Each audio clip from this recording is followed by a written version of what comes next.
O livro e o filme Código da Vinci tentou mostrar a impureza no caráter de Cristo. A Rede Esgoto de televisão já expôs um filme com Jesus com olhares maliciosos para Maria Madalena.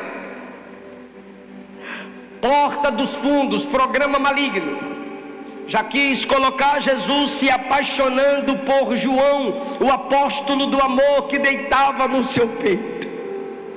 Esses dias atrás, um ateu disse que o Espírito Santo deveria se encarnar e confessar o pecado, porque ao engravidar Maria, o Espírito se tornou adúltero. Enquanto Paulo chama a encarnação de mistério, os inimigos de Deus chamam de adultério. Em João capítulo 8, os inimigos de Jesus disseram que ele era filho da prostituição. Os gnósticos diziam às igrejas que se Jesus tinha o corpo, ele não era santo, ele era impuro como qualquer homem. Mas quando você lê as cartas de Pedro, que andou com ele 3 anos, Pedro escreveu: ele é o Cordeiro imaculado, sem mancha, sem pecado. João andou com ele 3 anos e escreveu: ele é luz e nele não há treva alguma, glorifique a ele. A mulher de Pilatos escreveu: esse homem é justo. O centurião no pé da cruz disse verdadeiramente: esse homem era justo. E lá no céu, Isaías 6, Apocalipse 4 e 5, os anjos cantam que ele é santo, que ele é santo, que ele é santo. E aqui está a igreja dizendo que ele é santo, ele é lindo, ele é maravilhoso, ele é perfeito. Quando eu tenho intimidade com Cristo, eu tenho a vida de Cristo. E a vida de Cristo para a humanidade passa, no mínimo, há várias, mas no mínimo, pelos 3 pontos que eu quero mostrar para vocês aqui. Se eu tenho comunhão com Cristo, eu tenho comunhão intelectual com a encarnação. Se eu tenho comunhão com Cristo, eu tenho comunhão de prática com a palavra de Cristo. Se eu tenho comunhão com Cristo, eu tenho comunhão de caráter com a santidade de Cristo. Agora perceba, João 1, Jesus não é primogênito. João 3,16, Jesus não é primogênito, Jesus é unigênito. Porque como primogênito, você pode compará-lo com outros primogênitos, com outros que tiveram categorias de primazia, ok? Como primogênito, você pode compará-lo. Agora, quando João diz, ele se fez carne, e nessa encarnação, não é reencarnação, mentira espírita, é encarnação. O Deus Espírito assumiu um corpo humano. Nessa encarnação vimos a glória do unigênito. Por que unigênito? Porque se ele é primogênito, ele é o primeiro de muitos irmãos. Todo mundo aqui é filho de Deus. Jesus é o cabeça, Jesus é o primeiro acima de nós. Agora, quando João diz o Cristo que encarnou é o unigênito, quer dizer que ele é o único da sua forma. Não há ninguém como ele. Em sua glória e encarnação, ele é incomparável. Ninguém nasceu como ele. Todos nascem da vontade da carne e do varão. Ele se fez bebê e entrou dentro do ventre de uma virgem, para se cumprir a profecia de Gênesis 3,15, da semente da mulher. Todo mundo aqui vem da semente do homem. Só Jesus, que misteriosamente é semente da mulher. Por isso ele não poderia nascer da relação entre José e Maria. Ele encarnou e vimos a glória do unigênito do Pai, cheio de graça. Aqui entra a aplicação da comunhão com a encarnação. Então, tecnicamente, é um mistério. Um Deus se faz bebê. Tecnicamente, não há explicação como ser semente da mulher sem vir da semente do homem, se é no homem que está a semente. Só que João diz, ele veio cheio de graça. Por que João usa a expressão cheio de graça? Porque ele, sendo Deus, não ter usurpação em ser igual a Deus, da mesma essência, deixar o trono para ser colocado numa manjedoura, deixar anjos cheios de asas para vir habitar entre homens que têm duas mãos, e é uma luta para levantar uma para dar glória, deixar anjos que são velozes como relâmpagos, anjos que têm facilidade em obedecer o Espírito, em Ezequiel 1, para habitar entre homens pecadores como nós, andar entre prostitutas, andar entre pessoas de caráter duvidoso.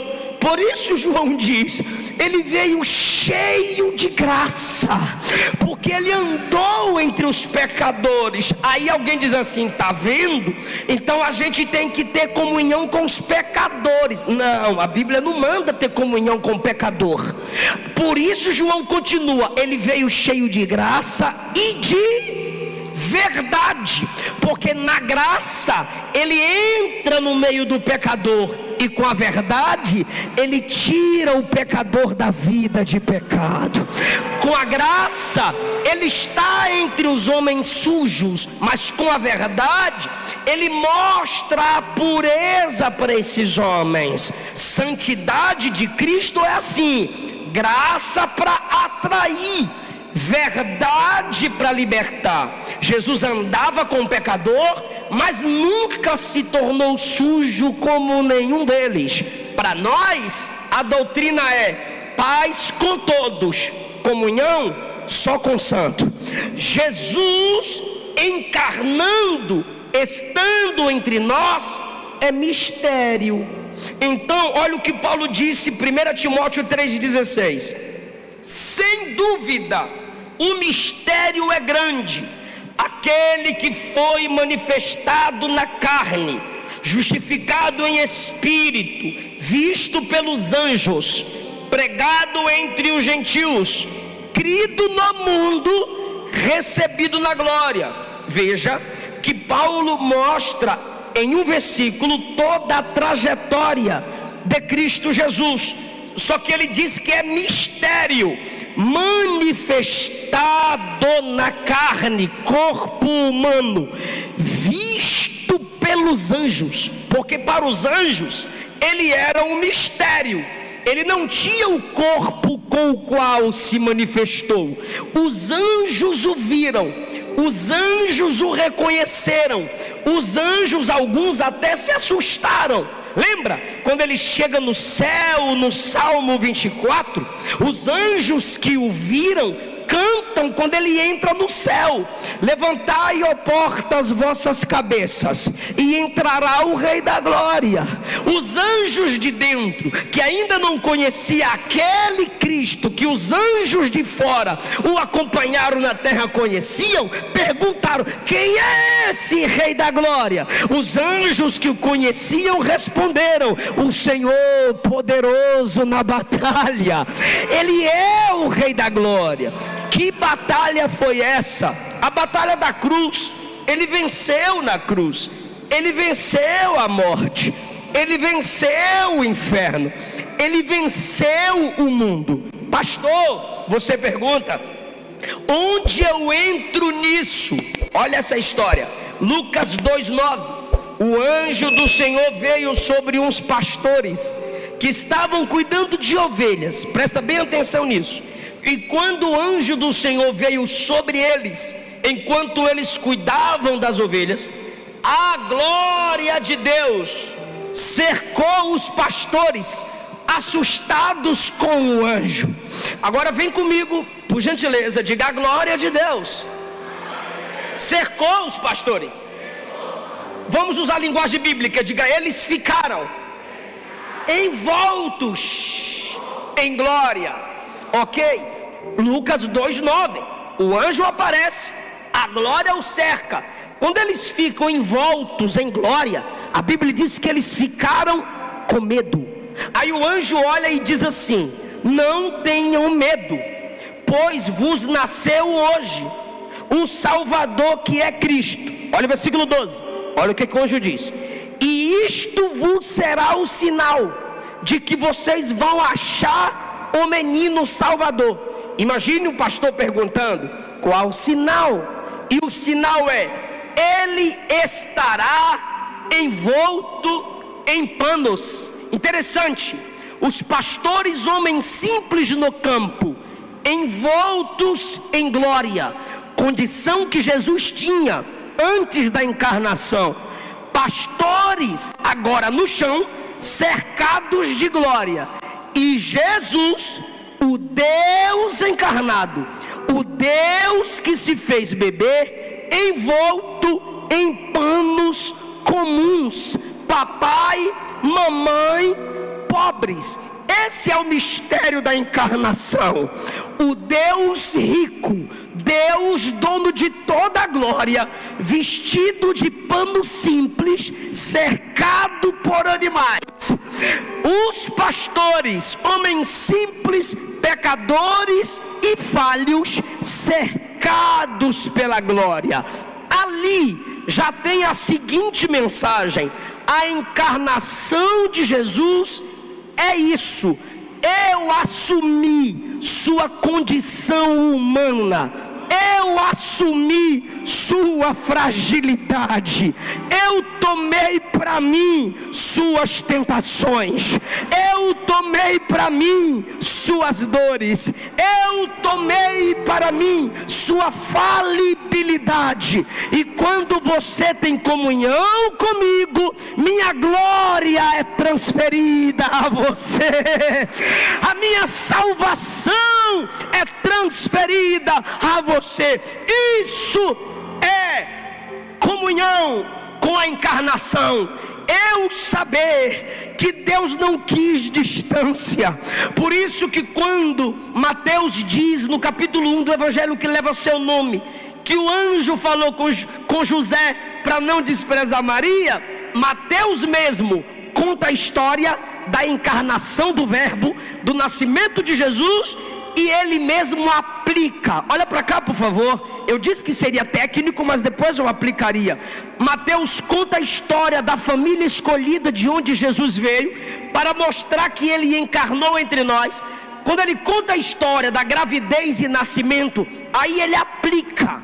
O que é aplicar? Colocar o leitor na história, fazer o leitor dizer assim: ah, agora entendi. E o que Mateus faz? Mateus aplica assim: para que se cumprisse Isaías capítulo 7, a virgem conceberá e dará à luz a um filho, e o seu nome será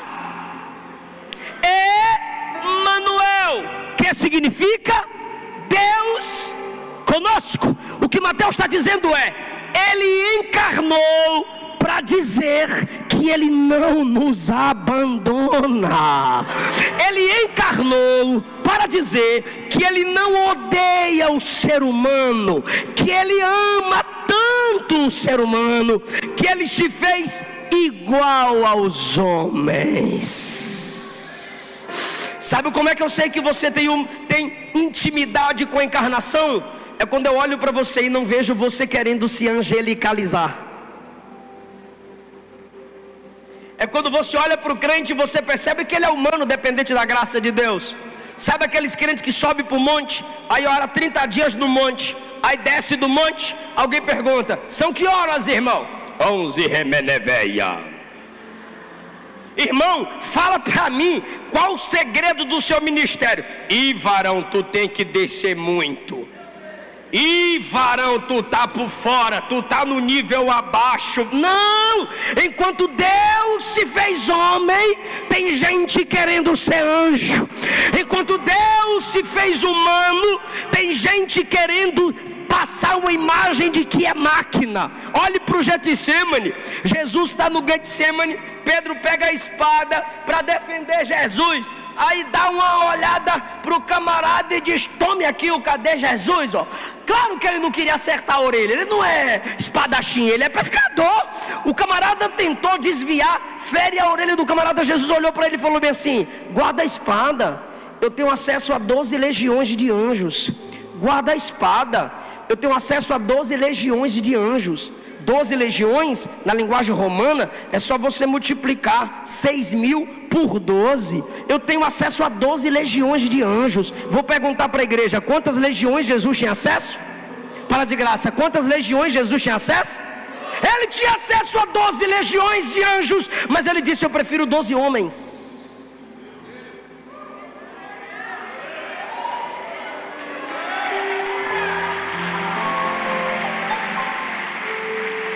Levar a mensagem da salvação ao mundo, ele não enviou anjos, ele enviou gente que o negou, Pedro. Ele enviou gente que fugiu, João. Ele enviou uma mulher que havia sido liberta de demônios. Ele conta com você, apesar das suas fragilidades, seus erros, suas quedas. Quanto mais humano, a graça de Deus se manifesta aí. Isso é intimidade com Jesus, porque quanto mais perto de Jesus, mais perto de gente. Ele veio como gente, andou entre as gentes, morreu pela gente. E quando a trombeta tocar, ele vai arrebatar a gente para morar eternamente na sua presença. Se você tem intimidade com a encarnação de Cristo, tem como abrir o som para mim? Está fechando aos poucos, melhora para mim, por gentileza. Se você tem intimidade com Cristo, você tem comunhão com a encarnação de Cristo, então a humildade de Cristo estará em você. Porque em Filipenses 2, quando Paulo trata da encarnação, Paulo fala da humildade.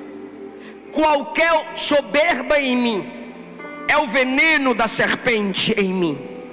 Qualquer humildade em mim é o reflexo do Cordeiro de Deus no meu caráter. Em segundo lugar, ter comunhão com o Filho de Deus significa ter comunhão com a palavra do Filho de Deus. Existem pastores, pregadores, ministros, cantores e crentes que amam Jesus, faz coraçõezinho para Jesus, coloca nas redes sociais que ama Jesus, na Páscoa fala de Jesus, no Natal glorifica a Deus pelo menino Jesus, acha bonitinho o bebê Jesus, mas não gosta das pregações do homem chamado Jesus.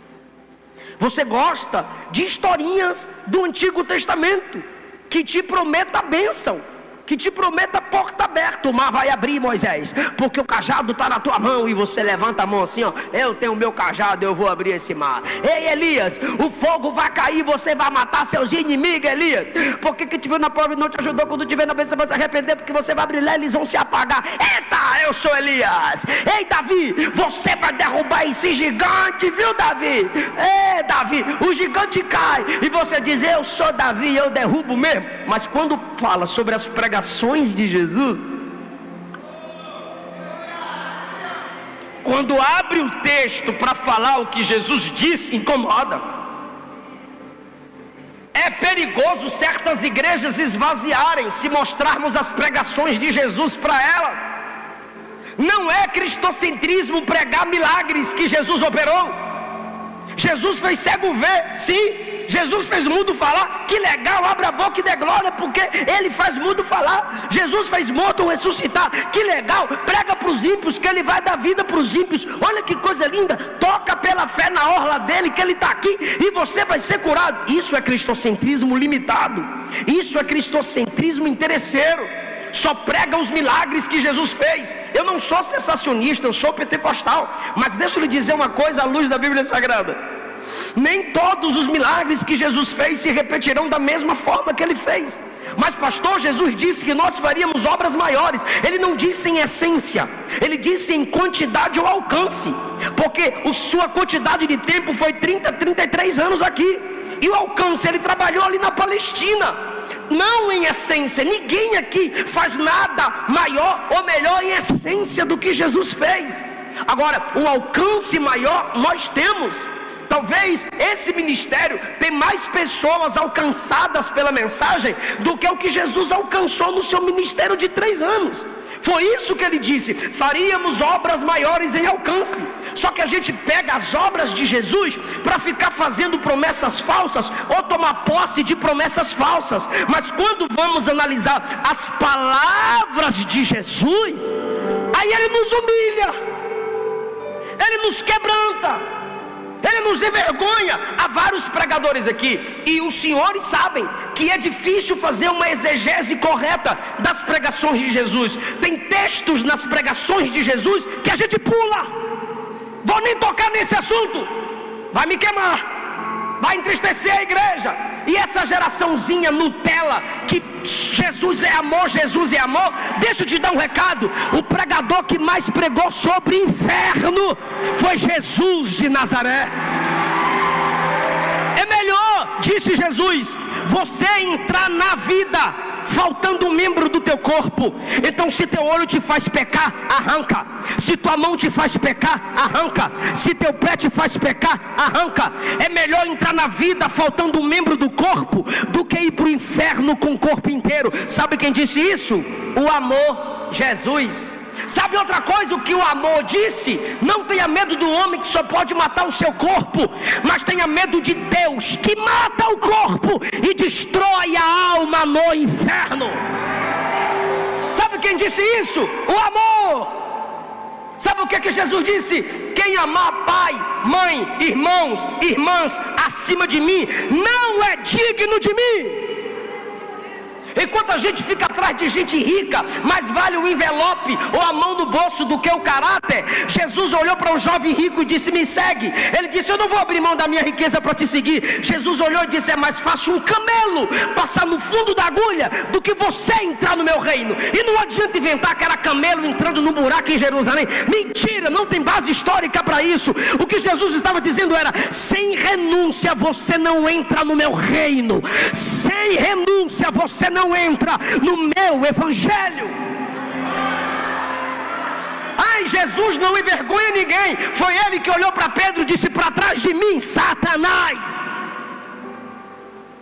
Jesus perdoou a mulher adúltera, perdoou, mas também disse: vai, não peca mais não. Foi ele que olhou para o cego lá no templo, em João capítulo 9, depois que encontrou o cego depois de curado, e disse: se você continuar na prática do pecado, vai te acontecer coisa pior.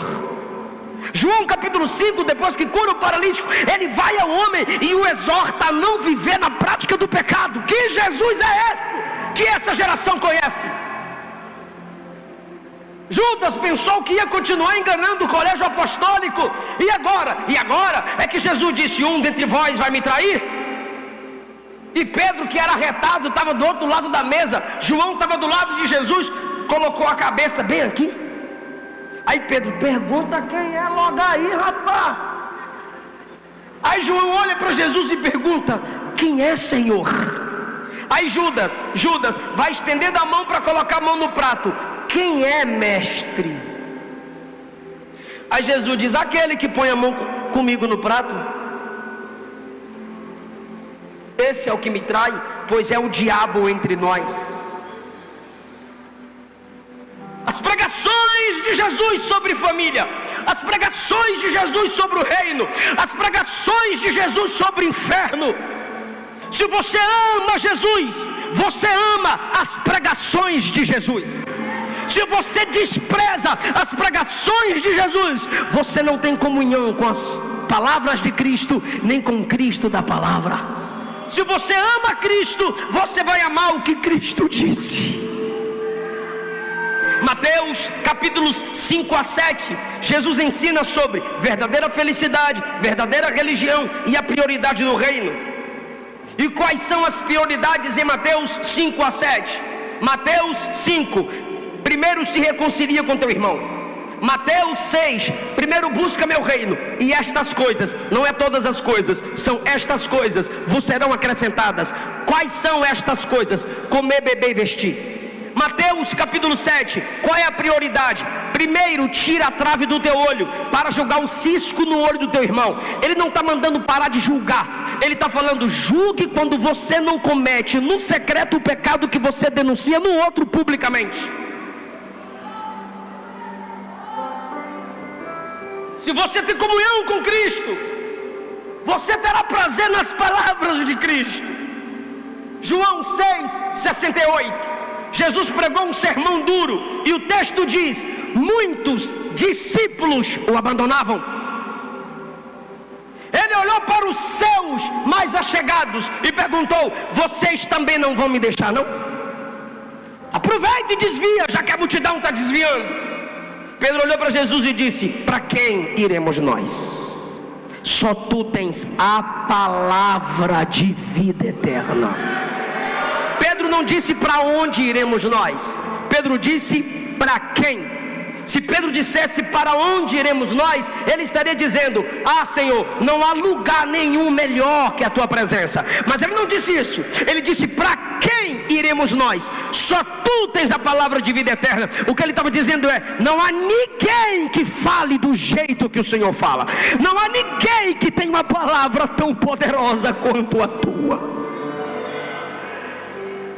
João capítulo 7, mandaram prender Jesus. E quando vieram prender Jesus, foram aprisionados pela pregação de Jesus. Chegaram atrasados diante dos sacerdotes. E quando chegaram atrasados, os sacerdotes perguntaram, cadê ele? Por que vocês não prenderam esse homem? E a resposta da polícia foi, a gente teve que ficar grudado lá, porque ninguém nunca falou como esse homem fala. Quem ama Jesus é cativado pelas palavras de Jesus. Aí você diz, pastor, sinceramente, eu não gosto de ler as pregações de Jesus.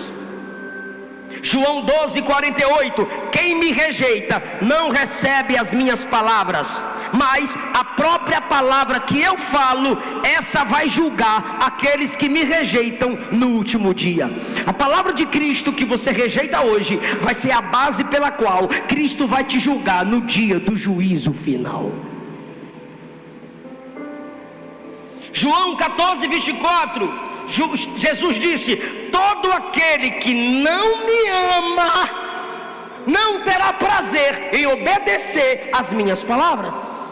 Ou seja, se não há prazer em nós, em obedecer às palavras de Jesus, não há comunhão entre nós e Jesus.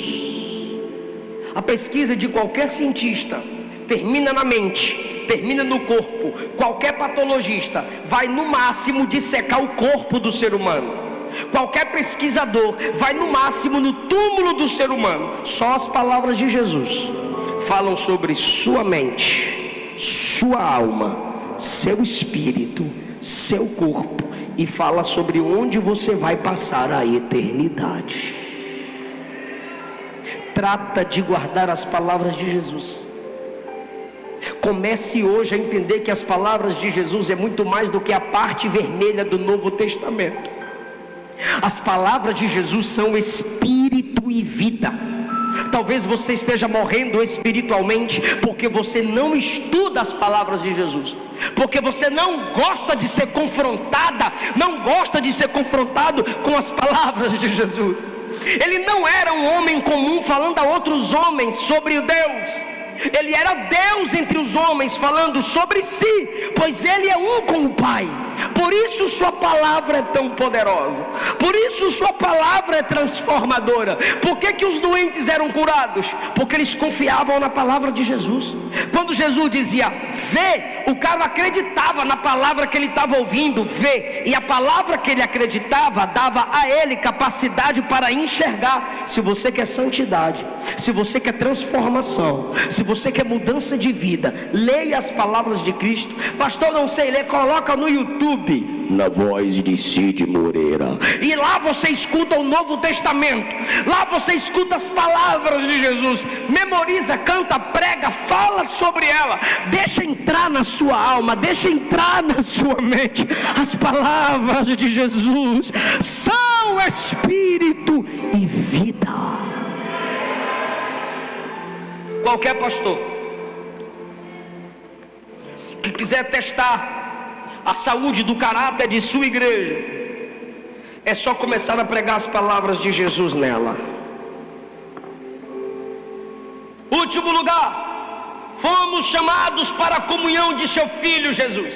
Se você tem comunhão com Jesus, você terá comunhão com a intelectualidade ou a teologia da encarnação, humildade, saber que Deus quer seres humanos, que Deus quer contato com gente. Isso é encarnação.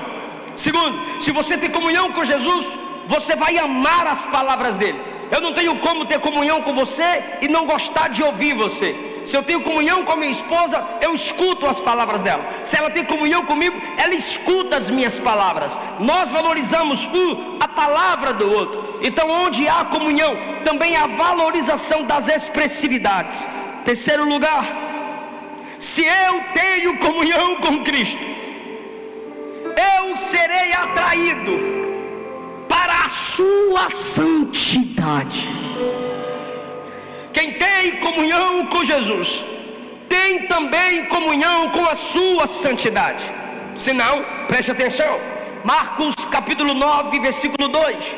6 dias depois, Jesus tomou consigo 3, Pedro, Tiago, João. Se ele diminui a quantidade de discípulos, ele está os trazendo para o momento de intimidade. E quando ele os levou, o texto diz no versículo 2: e os levou sós, em particular. Sabe o que é isso? Intimidade. A um alto monte. Sabe o que é isso? Os cortou da vida comum e os levou para uma ambiência superior. O que é isso? Intimidade. E ali diante deles, diz o texto, Jesus se transfigurou.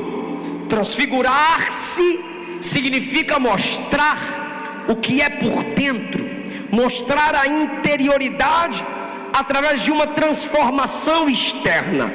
No monte chamado da transfiguração, Jesus agora vai se revelar como ele é por dentro a 3 homens numa intimidade. E Lucas diz que isso aconteceu enquanto eles oravam, porque oração é questão de intimidade. Enquanto eles oram, Jesus se transfigura. Agora presta bem atenção no resultado da transfiguração, versículo de número 3. Quando Jesus está se transfigurando, o corpo de Jesus era um véu. O corpo de Jesus era um véu, pastor Cassiano, opaco, que ocultava aquela essência da sua glória divina. Se eles enxergassem o ídolo, eles iam cegar, eles tinham que colocar as mãos, como fez Arão e os filhos de Israel diante de Moisés. Mas como já disse o apóstolo aqui, nós não somos covardes como Moisés, que a glória era transitória e ele continuou com a capa, com o manto sobre o rosto, com a máscara, mesmo quando a glória já tinha acabado. Não, Moisés vai até aparecer aqui, só que a glória em Jesus vai ser maior do que a glória em Moisés. E quando Jesus começa a se transfigurar, o versículo 3 diz: suas vestes tornaram-se resplandecentes. Se transfigurar é mostrar o que é por dentro, e as vestes estão resplandecentes, isso quer dizer que em essência Jesus é luz, e onde houver luz não há treva alguma. Olha o drama que Marcos faz.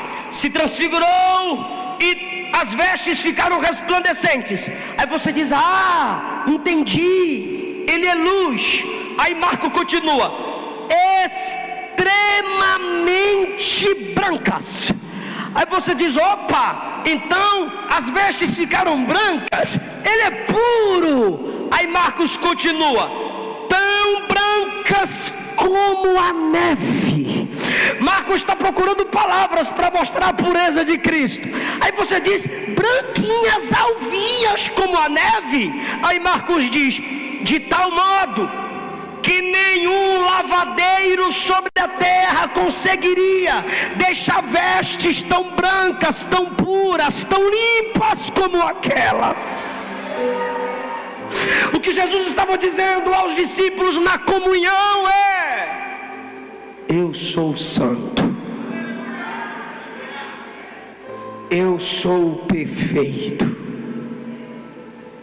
eu não compactuo com o pecado. Moisés foi um grande profeta, Elias foi um grande profeta, pois os dois apareceram lá. Aí o Pedro olhou e disse: Senhor, vamos fazer 3 tendas, uma para ti, outra para Moisés, outra para Elias. Colocou Jesus, Moisés e Elias no mesmo nível.